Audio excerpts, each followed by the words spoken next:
आज हम देश में नेपोटिज्म जो है वह भारत और इजराइल का विरोध करता है। भारत से इजराइल का दोस्ती है, बहुत पहले से दोस्ती है, ये आज से नहीं है, लेकिन इसका बहुत विरोध हो रहा है भारत में। नेपोटिज्म गैंग कर रहे हैं, वह तो देश के लिए आवश्यक है। हमारा हथियार रूस चाइना को दोस्ती है, इतना न पैसा चाइना का खाया है रूस, जो कोरोना काल में भी वह कुछ नहीं बोल सका। जो सुपर पावर है अमेरिका के बाद तो रूस ही है पूरे विश्व में, लेकिन रूस बोल नहीं सका, आलोचना भी नहीं कर सका। तो हमें अगर हथियार नहीं देगा रूस तो हम आत्मसमर्पण कर देंगे। अमेरिका पाकिस्तान से जुड़ा हुआ है, उसको तो आप किससे लेते हथियार? आप हथियार किससे लेते? रूस भी नहीं देगा आपको टेक्नोलॉजी, आपको अमेरिका भी नहीं देगा, तो आप किससे लेते? आपकी परिस्थितियाँ क्या थी?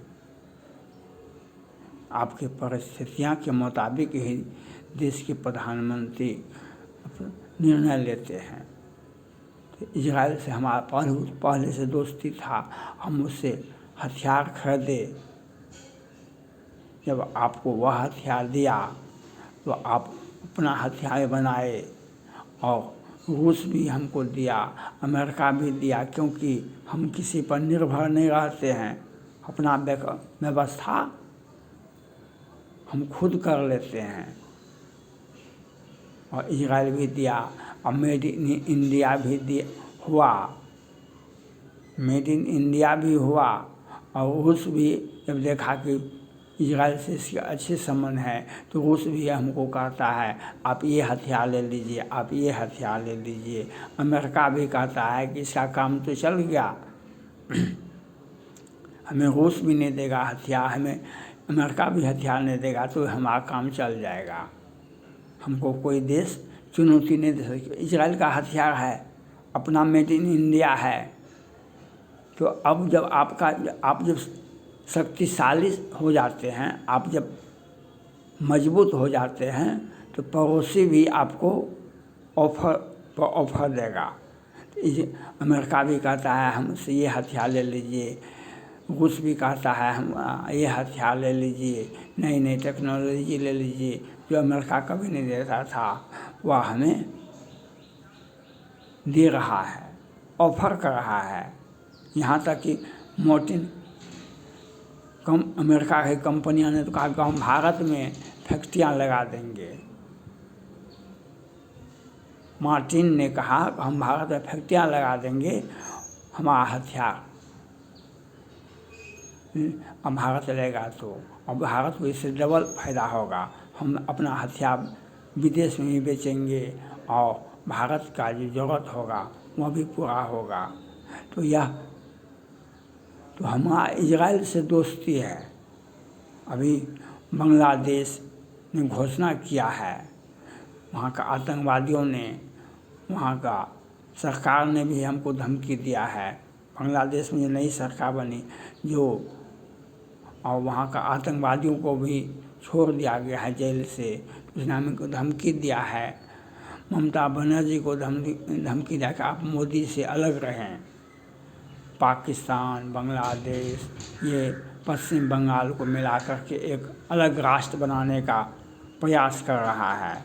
बांग्लादेश हसीन सपना देखता है जैसे पाकिस्तान पूरे विश्व का नेतृत्व करेगा, आतंकवादियों का नेतृत्व करेगा। पाकिस्तान कर रहा है नेतृत्व। आज 50 वर्षों से पाकिस्तान, उसने पहले यह कहा कि हम मुस्लिम देशों का नेतृत्व करेंगे। मुस्लिम देशों ने इनका नेतृत्व को क्या, जो आदमी भीख मांगने जाएगा वह लोगों को आशीर्वाद क्या देगा? जो व्यक्ति भीख मांगने जाएगा वह किसी को आशीर्वाद नहीं दे सकता है। तो पाकिस्तान विश्व में सबसे बड़ा मुस्लिम देश है आबादी के क्षेत्र में, तो उसने कहा कि सो हम पूरे मुसलमानों को हम एक करेंगे। तो वह तो भीख मंगा है। जो उइगर मुसलमानों के साथ पाकिस्तान में चाइना में हुआ, पाकिस्तान चाइना के पैसा पर ही जिंदा है, एक बार भी नहीं बोला। उइगर मुसलमानों के साथ चीन ने जो किया और चीन के पैसा पर ही पाकिस्तान जिंदा है, तो वह कुछ नहीं बोल सकता है। तो आपको यह बात याद रखना है, भीख मांगने वाला सड़क पर वह आशीर्वाद नहीं दे सकता है, क्योंकि वह भीख खुद दया का पात्र है। तो पाकिस्तान तो आतंकवाद का नेतृत्व कर रहा है। पाकिस्तान तो पूरे विश्व में आतंकवाद का मुस्लिम आतंकवादियों का नेतृत्व, विश्व में एक ही आतंकवादी है मुस्लिम आतंकवादी, उसका नेतृत्व तो पाकिस्तान कर रहा है। तो उसका काट करने के लिए इजराइल आया है। हमास ने किस प्रकार से दैनिक उजाले में इजराइल पर हमला किया, हम क्रिश्चियन को मिटा देंगे, इजराइल को मिटा देंगे। तो भारत ने भी, अब भारत को भी नई नई धमकियाँ मिल रहा है पाकिस्तान से, बांग्लादेश से, और आतंकवादी तो एक से एक हैं ही। तो भारत ने भी इजराइल से एक समझौता किया है कि जम्मू कश्मीर में खेती का काम इजराइल करेगा, उसमें इन्वेस्टमेंट करेगा। इस पर आतंकवादी लश्कर तैयबा और पाकिस्तान और ये बांग्लादेश इस पर घोर आपत्ति करें कि नहीं, इजराइल के साथ यह समझौता जम्मू कश्मीर में नहीं होना चाहिए। तो हम किसी को पूछ करके नहीं करेंगे।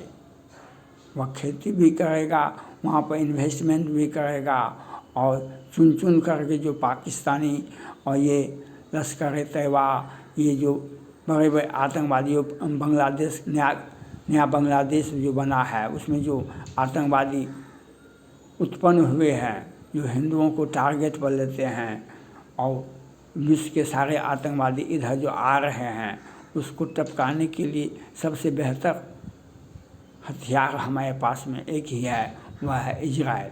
तो इजराइल को निमंत्रण दिया गया है कि आप जम्मू कश्मीर में, वह पहले से भी इन्वेस्टमेंट करने के लिए तैयार था। तो इन्वेस्टमेंट भी होगा और आतंकवादियों का सफाया होगा। ये होता है विदेश नीति। हम पाकिस्तान और बांग्लादेश कौन कौन है आतंकवादी, हमें धमकी क्या देगा? यहाँ पर कोई पढ़ लिख करके प्रधानमंत्री, राजनीति करके मुख्यमंत्री थे, पहले प्रधानमंत्री बने हैं, तो देश को चलाने के लिए पहले से ट्रेंड होते हैं। ये पाकिस्तान नहीं है, ये बांग्लादेश नहीं है।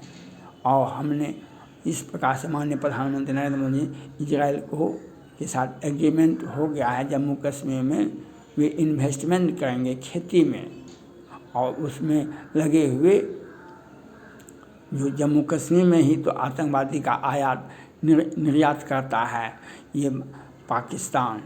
तो उसमें अच्छा से जो बड़े बड़े हैं उनको वहीं पर टपका दिया जाएगा, भारत का काम आसान हो जाएगा। आज जम्मू कश्मीर में कितने हमारे पुलिस बल, सेना बल लगा हुआ है, क्योंकि आतंकवादी का निर्यात पाकिस्तान करता है, तो उसका काट जो है इजराइल को दे दिया गया है।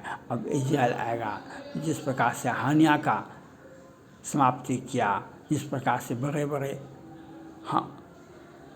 गाजा पट्टी में ठीक किया, तो उसी प्रकार से जम्मू कश्मीर और पाकिस्तान में जो आतंकवादी पल रहे हैं, बढ़ रहे हैं, जो बांग्लादेश में जो बढ़ा है, उसको समाप्त किया जाएगा। थैंक्स।